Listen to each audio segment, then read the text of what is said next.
This video sponsored by SBO Digital Marketing.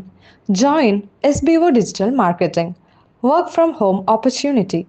Mobile based part time job. Perfect for students, homemakers, and job seekers. Use your free time to earn. No fixed hours. Work at your convenience. Just share and publish content. Simple task, no selling or no referral. Have a Facebook, Instagram, or YouTube account? You're already eligible. Earn daily income with instant payouts. Start from day one. Skip பண்ணாதீங்க, பெரிய தப்பு. தினம் 300 ரூபாய் சம்பாதிக்க அரிய வாய்ப்பு. Instagram, Facebook பயன்படுத்த தெரிந்தால் போதும். Content post and content publishing மூலமா தினம் 300 ரூபாய் சம்பாதிக்கலாம். இந்த வேலை செய்ய 5 நிமிடம் போதும். Work training support, group communication support, all language customer live chat support, முக்கியமா சொந்தமா ஒரு பிசினஸ் ஸ்டார்ட் பண்ற அளவுக்கு உங்களால கற்றுக்கொள்ளவும் முடியும், சம்பாதிக்கவும் முடியும். இந்த வேலை வாய்ப்பு வழங்குவது 5 வருடத்திற்கு மேல ரன் ஆகிட்டு இருக்க நம்ம தமிழ்நாட்டு company school of business organisation private limited. மேலும் விவரங்களுக்கு டிஸ்கிரிப்ஷன்ல கொடுத்திருக்க நம்பருக்கு வாட்ஸ்அப் பண்ணுங்க. சுந்தரகாண்டம் ஸ்ரீ ராமஜெயம். சுந்தரகாண்டம் என்றும் பெயர் சொல்லுவார், இதை சுகம் தரும் சொர்க்கம் என்று மனதில் கொள்வார். கண்டேன் சீதையை என்று காகுஸ்தானிடம் சொன்ன கருணை மிகு ஸ்ரீ ராம பக்த ஆஞ்சநேயர் பெருமை இது. அஞ்சனை தனையன் அலைக்கடல் தாண்டவே ஆயத்தமாகி நின்றான் ராமபாணம் போல் ராட்சசர் மனை நோக்கி.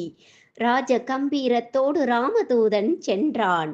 அங்கதனும் ஜாம்பாவானும் அனைத்து வானரங்களும் அன்புடன் விடை கொடுத்து வழி அனுப்பினரே. வானவர்கள், தானவர்கள், இந்திராதி தேவர்கள் வழியெல்லாம் சூழ நின்று பூமாரி பொழிந்தனரே.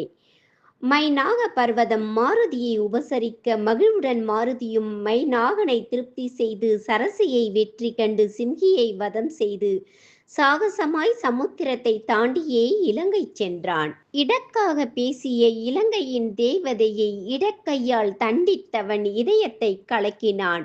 அழகான இலங்கையில் அன்னை ஜானகியை அங்குமிங்கும் தேடியே அசோகவனத்தில் கண்டான்.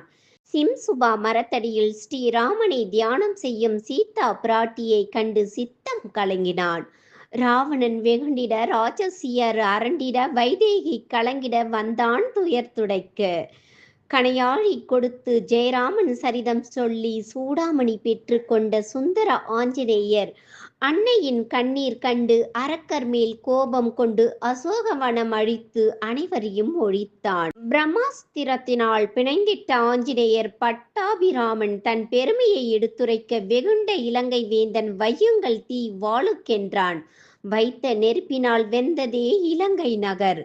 அரக்கனின் அகந்தையை அழித்திட்ட அனுமானும் அன்னை ஜானகியிடம் அனுமதி பெற்று கொண்டான். ஆகாய மார்க்கத்தில் ஆஞ்சநேயன் தாவி வந்தான்.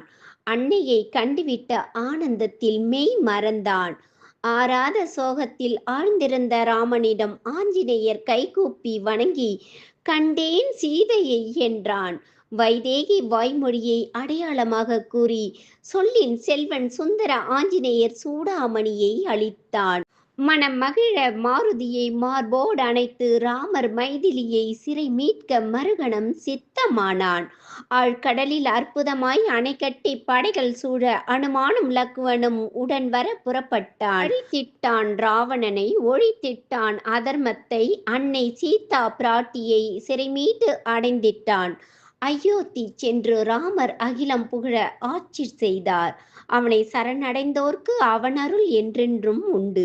எங்கெங்கு ரகுநாத கீர்த்தனமோ அங்கங்கு சிரமேல் கரம் குவித்து மனம் போல் நீர் சொரிந்து ஆனந்தத்தில் மூழ்கி கேட்கும் பரிபூரண பக்தனே ஸ்ரீ ஆஞ்சநேயனே, உன்னை பணிகின்றோம் பலமுறை.